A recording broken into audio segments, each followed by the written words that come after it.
Hi,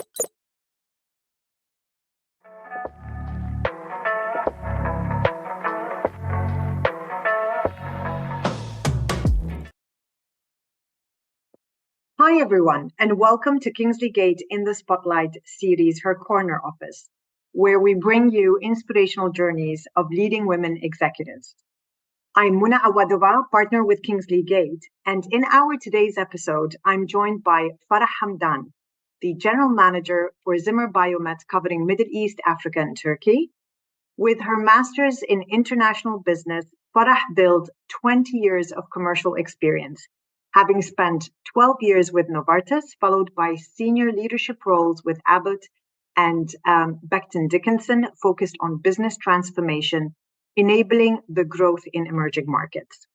In her role today, Farah is responsible for the regional growth through enhancing the footprint and investment across the territories during a transformative period in the healthcare. Farah is a strong advocate for women in the medtech sector across the Middle East. Welcome, Farah, and thank you for taking the time to join us today and share with us your story. Good morning, Mona, and thank you for having me. It's a pleasure. Excellent. Throughout your career, Farah, and this is a question we must ask every guest that joins us, we would be keen to know two key decisions or important decisions you have made throughout your career that have brought you to where you are today. So look, I think it's a continuous story. So I want to say it's two decisions, but it's more of defining where do you want to go to and what do you want to do in the future and making sure you have the right skill sets behind it. I think one of the major aspects of advancing the career is basically diversification. So I've done several roles between marketing, sales, business development, strategy, different territories.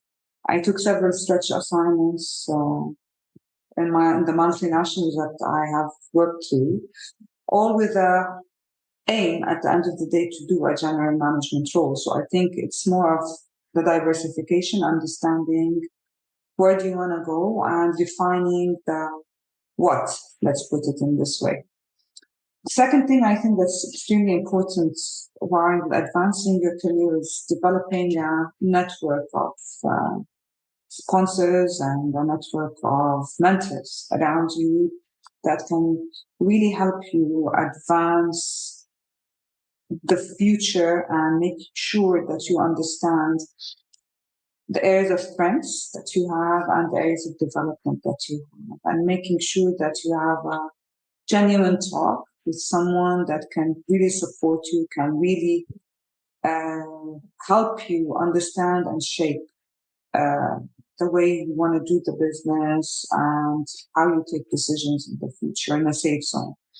So I think the main two things that need to be done while defining the career, as I said, understanding the what, the diversification behind it, and making sure that you have a network of sponsors and mentors that can help you and coach you, and you learn from them towards the career path that you're taking.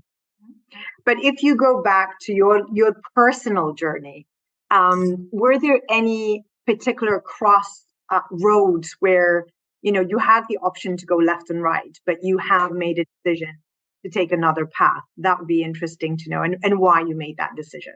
Yeah, I think the first one was moving from a commercial role, a pure commercial team leader role, leading sales and marketing, into a strategy role. So that was the first one, in my opinion, and it was between two companies at that time, and I wanted to make sure that I do understand 360 and make sure that I do another role that can define how I do the business in the future. So the first one was moving from a pure commercial role into more of a strategic functional role where you lead by influence rather lead a big team at that time. So that was a really defining moment. I think the other one was moving from pharma to medtech. So it's more of enhancing the breadth of the experience in healthcare and making sure that you cover the spectrum across. So that was the second point, in my opinion. That was moving from Abbott to Becton Dickinson, so from pharma to medtech at that time. Would you say those decisions and the moves that you have made, because you're very driven, we've seen that across your career, you're very focused and targeted on what you want to achieve. So was that more calculative, or do you actually move forward with what you feel is kind of just driving success? Look, it's a combination of things. Yeah, I need to be honest about it. So yes, in certain places, it was more of calculated. Let's put it in this way, that I need this set of experience to move to that set of direction. But in certain instances, the opportunity rose, and I took a leap of faith, let's put it in that direction, based on certain advices that I have gotten from my mentors and from my sponsors at that time, to shape up the career and how you look at things. So yes, in certain areas it was more calculated, like moving from a pure commercial role into marketing or strategy, so that I have the continuum of success in that perspective. But in certain places, the opportunity came, and I took advantage of it, like when I moved from pharma to medtech. And if we look at, some of the greatest success, how do you define what was your moment of success, and how would you define that moment? And what would be your biggest lesson learned to date? Look, I think it's more of how we're serving the patients in healthcare. I think I'm at a stage in my career where it's not about defining success commercially. Let me put it in that perspective, but it's more of serving a higher mission and a higher purpose, specifically coming from this region, and where you see that in the Middle East, we still have a lot to do to serve patients, to advance the world of health, and to make sure that people have a better quality of life. So I wouldn't say it's a moment of success as we speak today, but I would say it's smaller moments of success where you can see that the solutions that you're providing are helping patients, making sure that we are bringing innovation into the region, making sure that we are educating and having more thought leaders that can represent the region itself in front of the world. So it's more of holistic success in the healthcare, and when we touch a lot of lives. So it's maybe as an industry, it's not as other industries where you really see how you're touching people's lives and making sure that you are paying back in that respect. So I would say this is the journey of success and how we want to drive as companies and drive the industry moving forward. And I do know, us knowing each other for a while, you also very much, family is very important to you, and obviously being able to manage the work-life balance. Be interesting to know, how do you do that? I just know, we talked about just a couple of minutes ago, coming out of Arab Health, a very busy month, so much happening in the region. How do you? What's the secret? What's your secret of really balancing it all? Farah? Look, you learn after a period of time that it's more of a partnership. So I have a backbone at home who's my husband, who really believes and really supports, and he has been the partner in the journey for the longest time. Since we got married, believed that I can go places and he's a partner in that relationship. So yes, we depend on each other. Let me put it in that perspective. And he helps a lot in that. The other aspect of things is when you see that your children do believe really in what you do and are super proud. So it's more of them also taking responsibility as we move on with life. Sometimes you have days where you're able to balance, so I need to be very genuine about it. And you have these days where it's like all over the place, and you need to make sure that you get as much support as you can, whether it's from the family, whether if you need to outsource certain services. The more help that you can get, the more that you can pass by the day. And when it's one of those days, you need to be super mindful that looking to step back, You need to take it easy. You need to make sure, because at the end of the day, it's a continuity of a journey. It's not one moment where you like it will end at a certain point of time. So it's more of an integration between what you do and what you love doing, and if you're passionate about it, and how you also make sure that the family also has the utmost support to the career journey that you're doing. As a leader in the region, and that's something, probably would be interesting to get to know more your opinion about, and leading your teams. How do you see other women balancing and managing the work-life balance? And what would be your advice to them in regards to really operating, especially in an environment where you need to travel, you need to meet customers, and you need to be out there? Look, I think every woman has her own aspect and own journey, and we cannot say it's a generic piece of advice. I think it's more of a tailored piece of advice to each woman that's out there, that's really fighting day in and day out to make sure that she has a seat in corporate life, which is a tailored journey for her, correct? I think the main thing is to be open about the situation that she is in, to make sure that the people around her understand what are her requirements and what does she want to do, to have an open discussion, as you said, what you can do and what you cannot do. This is where it starts at the beginning, to be mindful and to understand the borders. Each one of us has their own aspects, and each one of us has their own situation.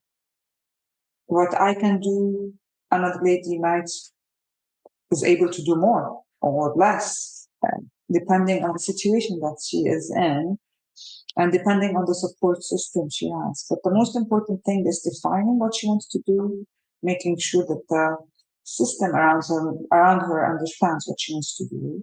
And when I say system, I mean whether it's your manager, whether it's your colleagues, whether it's at home. So it's an integrated system of things. And this is where it starts. Where do you see us in the Middle East, Farah? Do you feel the progression of more women being able to seriously participate in senior leadership roles? How is that, do you see, kind of being driven with whether it's multinational organizations, local companies? What's your opinion and thoughts? Look, in the Middle East, I think we're still far, unfortunately. And it's our role as men and women to make sure that we are advancing and taking steps in a clear action point. So I've been working on a lot of streamlines and in several multinationals around women empowerment and how we can take things into a different level. But you can see that we're still taking bigger steps. I think we should do more on the awareness piece. We should do more on action planning in the companies themselves. I know that all of the multinationals have it on the gender diversity and making sure that women reach to the top. But whether we like it or not, talking around 10% of the women, if they're super lucky, reach to more of a senior role, specifically if it's a commercial role. So it's maybe more of on the functional level, women advancing and taking more steps. But when it comes to pure commercial role and the leading organizations, there's a glass ceiling. And you can see it evident. And I think that whether men or women, we need to work closely on how we can advance women to take further steps in their career. And it's maybe, I don't want to say even it's particular to the Middle East, because I was speaking to a couple of colleagues the other day. And whether we like it or not, you would maybe in a different aspect see that there's a lot of commonalities between us and other regions, whether it's in APAC, whether it's in Africa, where you see that we really should work more on women empowerment culturally, making sure that some women lead by example, making sure that we support the women, take initiatives.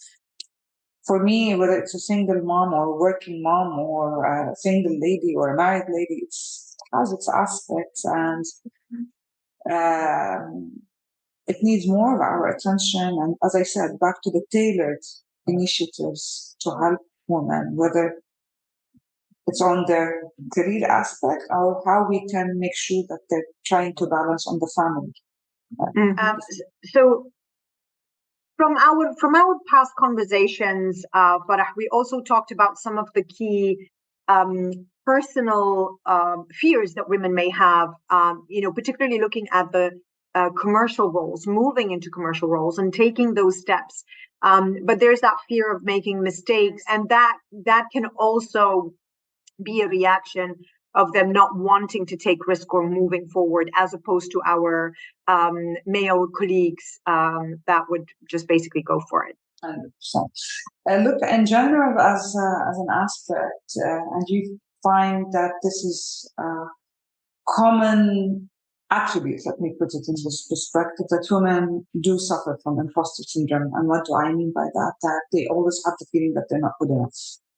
As you said, if there's a role that's open, if a male colleague might be like 40, 50% ready, they would go and apply and take the chances. However, if you have a female colleague with 70, 80% of fulfillment of the role, she wouldn't apply. And she needs a push, and she needs more of an enhancement on the confidence level. And I think that it comes because of society itself, correct? That usually it's in most industry, it's male driven. It has been for the longest time, and it's fine now that most of the organizations are trying to break these silos or these rhythms when it comes to making sure that females are more empowered and that they have more seats on the table. But however, this is, I think, something that most women suffer from. And it goes back to leadership in certain companies, making sure that they are supported, that they are heard, that they do understand what's the backbone of what we do and how we do it, and that they're fully empowered to take decisions and to make sure that they're supported when they take a decision. Mm-hmm. Mm-hmm. And very importantly, you mentioned earlier on in our conversation about having the right sponsors or potentially coaches or mentors. So I think from what you're saying, it's also our responsibility as women, knowing this is potentially attributes that we have kind of embedded internally within us. It is really to pick up sponsors.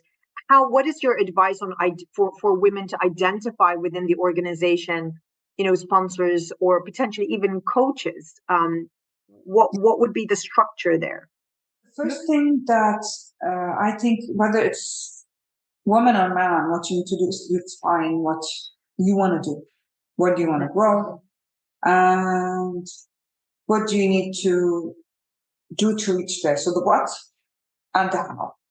Once you define the what, the how should help you understand what kind of network and what kind of sponsors that you need to build in there and what kind of mentorship that's needed along the journey. So, for example, if you want to move ahead in a bigger commercial role, you would need to have certain skills or a certain skill sets to make sure that you understand the business, you grow it, that you understand strategy. So if you need a mentor in strategy, this is where you need, for example, to network and to ask. And this is where on the mentorship side. Now, on the sponsor side, I think it's extremely critical that in any role or in any organization that you have a sponsor that can help you advance in your career, give you clear feedback, make sure that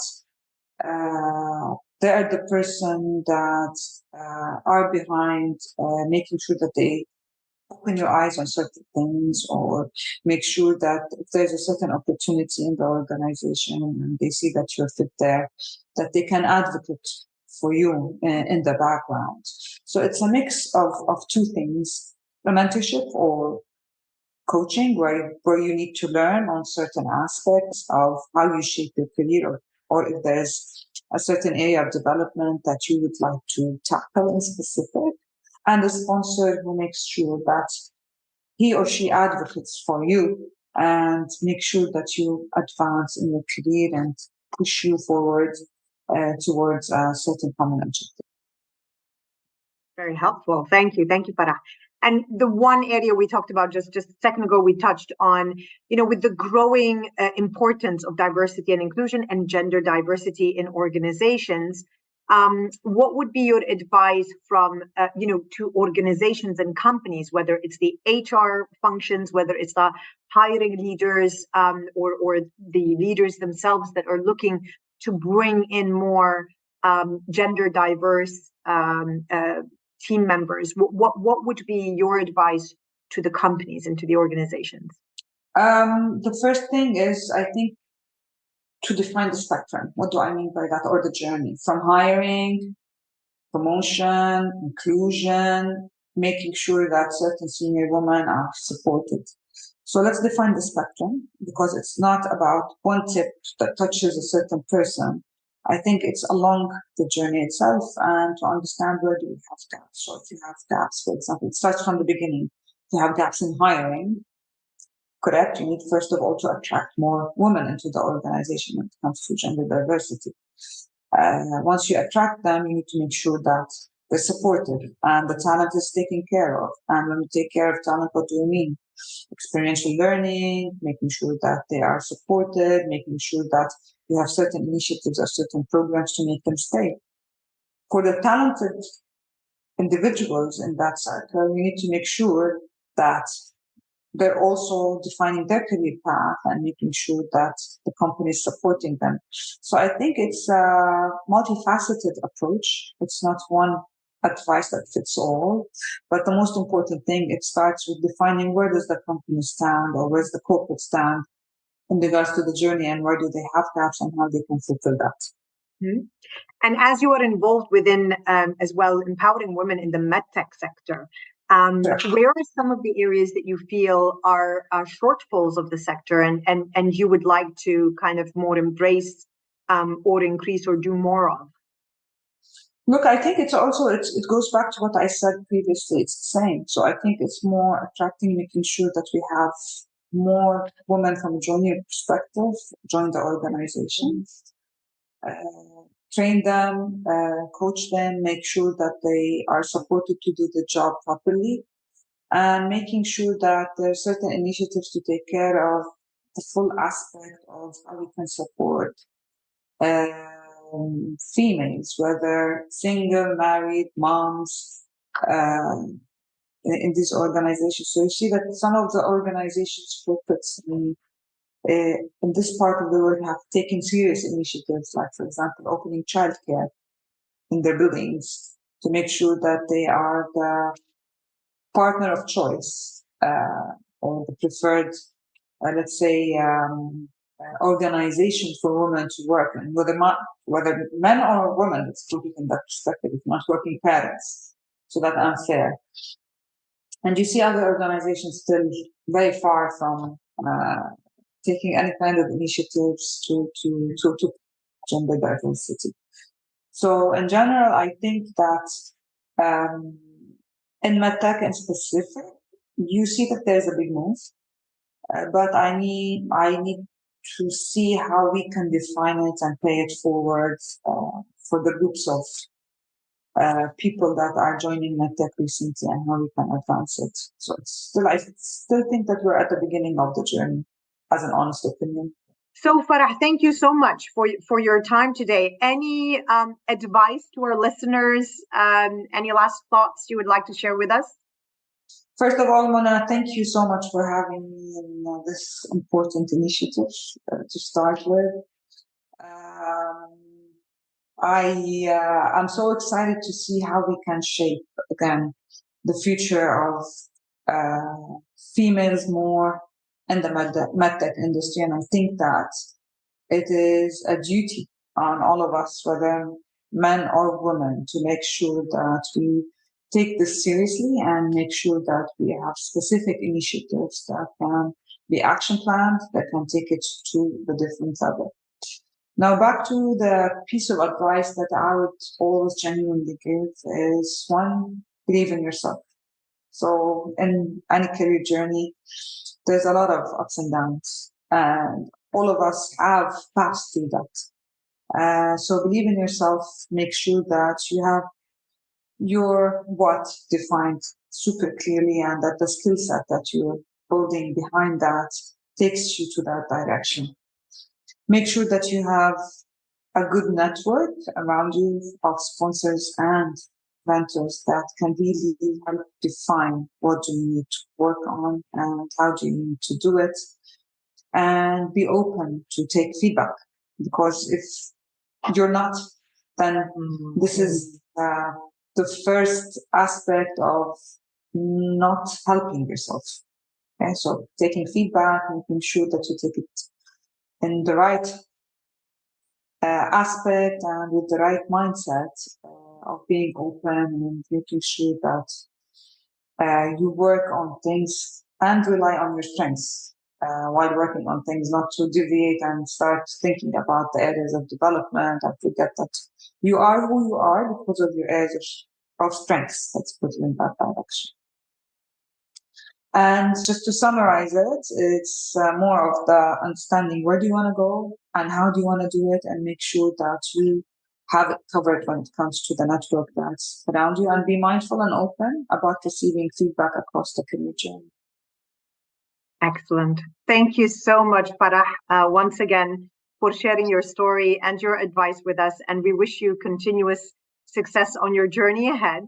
And thank you to our viewers for tuning in for yet another inspirational story of leading women executives in the Middle East, paving the way for our next generation future leaders. Thank you, and we'll see you next time.